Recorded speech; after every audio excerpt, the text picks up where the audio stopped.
নমস্কার বন্ধুরা, রোশনাই সিরিয়ালের আগামী পর্বে দেখানো হবে সুরঙ্গমা নীলাঞ্জর অ্যানিভার্সারি পার্টি শেষে সবাই জানতে পারে রোশনাই সুরঙ্গমার মেয়ে। রঞ্জন প্রসাদকে সুরঙ্গমা বিয়ে করেছিল, এমনকি সব কুকীর্তি সবার সামনে পরিষ্কার হয়ে যায়। গরিমা মায়ের কুকীর্তির কথা শুনে রেগে ফেটে পড়ে আর আরণ্যককে বলে, নয়নতারা এখন রোশনাই প্রমাণিত হলো বলে তুমি ওকে আমাদের মাঝে টেনে এনো না। ওর এখন বাবা আছে, ওর বাবাই ওকে প্রোটেক্ট করবে। কিন্তু আরণ্যক গরিমার কোনো কথা শুনে না। রোশনাইয়ের কাছে গিয়ে রোশনাইয়ের হাত টেনে ধরে বলে, রোশনাই তুমি যেও না। রোশনাই নিজের হাত থেকে আরণ্যকের হাত সরিয়ে দিয়ে বাবার সাথে চলে যায়। বাড়িতে গিয়ে রোশনাইয়ের মন ভালো লাগে না। চুপ করে এক জায়গায় বসে বসে ভাবতে থাকে সুরঙ্গমা তার মা।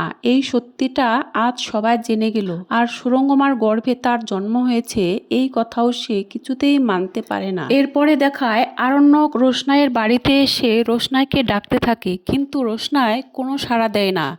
আর বাবাকে বলে, বাবা আমি ওনার সাথে কোনো কথা বলতে চাই না, ওনার সাথে দেখা করতে চাই না। রঞ্জন প্রসাদ বলে, কেন মা, কেন তুমি ওর সাথে দেখা করতে চাও না?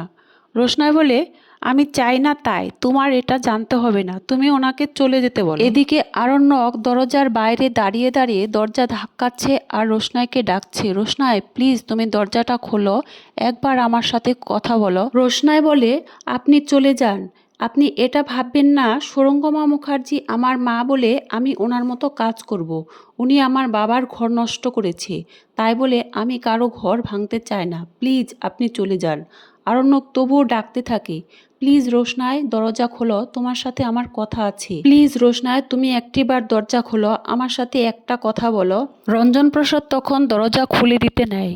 রোশনাই বলে, বাবা তুমি দরজা খুলবে না, আমি ওনার সাথে কোনো কথা বলতে চাই না। রোশনাই কেন আরণ্যকের সাথে কথা বলতে চাইছে না সেটা রঞ্জন প্রসাদ বুঝতে পারে না।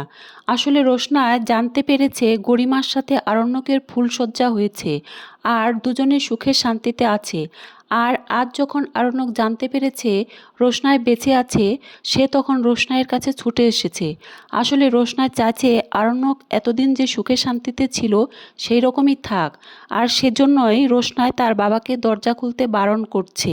রঞ্জন প্রসাদ রোশনাইকে বুঝায়, এতদিন তোমাকে আরণ্যক প্রোটেক্ট করেছে, হয়তো ও সব বিপদ থেকে তোমাকে উদ্ধার করতে পারেনি, তুমি তো আমার থেকে সেটা ভালো করেই জানো মা, ও তোমাকে কতটা ভালোবাসে। আর ও যখন এখন সবটা জানতে পেরেছে, সব সত্যি জেনে গেছে, তখন তো ও তোমার কাছে আসবেই। তাই বলছি তুমি দরজাটা খোলো, ওর কথা শোনো। রোশনাই তখন বাবার কথা বুঝতে পারে আর বাবা তখন দরজা খুলে দেয়। আরণ্যক ভেতরে এসে বলে, রোশনাই আমি জানতাম তুমি বেঁচে আছো, তুমি মরে যাওনি, আর তুমি আমার থেকে মরে যেতে পারো না। এই বলে রোশনাইকে জড়িয়ে ধরতে নেয়। রোশনাই আরণ্যককে ধাক্কা দিয়ে সরিয়ে দিয়ে বলে, আপনি এত রাতে এখানে কেন এসেছেন? আরণ্যক বলে, রোশনাই আমি যখন জানতে পারলাম তুমি রোশনাই, তখন আমি তোমার কাছে আসবো না? আমি আরও একটা দিনের জন্য ওয়েট করব? তুমি এটা ভাবলে কি করে? রোশনাই বলে, প্লিজ স্যারজি আপনি এখান থেকে চলে যান। এতদিন পরে রোশনাইয়ের সাথে আরণ্যকের দেখা হলো, অথচ রোশনাই আরণ্যকের সাথে এমন ব্যবহার কেন করছে? আরণ্যক কিছুই বুঝতে পারছে না। আসল ঘটনা তো গরিমাই ঘটিয়েছে। এরপরে দেখায় গরিমা সুরঙ্গমাকে বলে, মা রোশনাই আমার বোন, এই সত্যিটা মেনে নিয়ে আমাকে সারা জীবন বেঁচে থাকতে হবে। সুরঙ্গমা বলে, আমার সাথে তর্ক না করে যাও আরণ্যককে আটকাও। গরিমা বলে, ও তো অনেক আগেই চলে গেছে, কিন্তু তুমি আমার কথার উত্তর দাও, তুমি কেন আমার বাবাকে ঠকিয়েছ?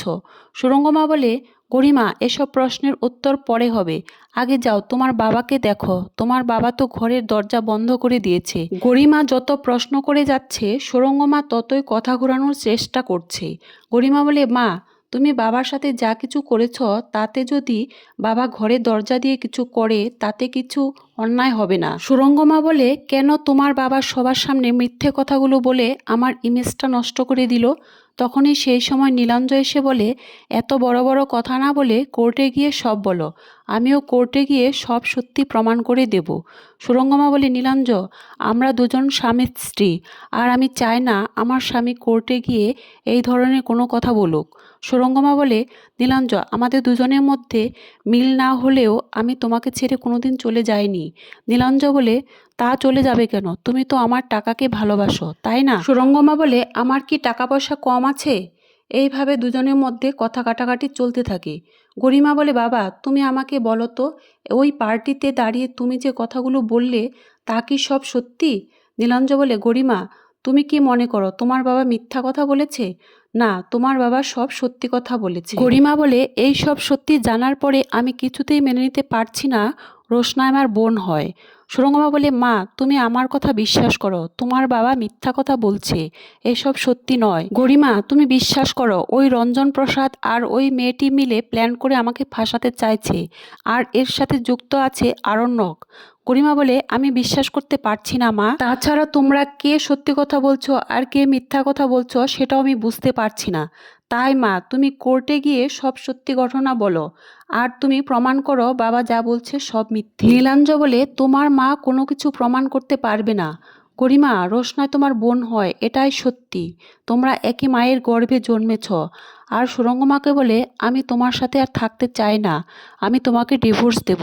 সুরঙ্গমা বলে, নীলাঞ্জ তুমি চুপ করো, তুমি আমাকে বিশ্বাস করো, আমি এসব করিনি। নীলাঞ্জ বলে, বিশ্বাস? আমি বিশ্বাস করব তোমাকে? আচ্ছা তুমি কি করে ওই মেয়েটাকে ফেলে রেখে এসেছিলে বলো তো আমাকে।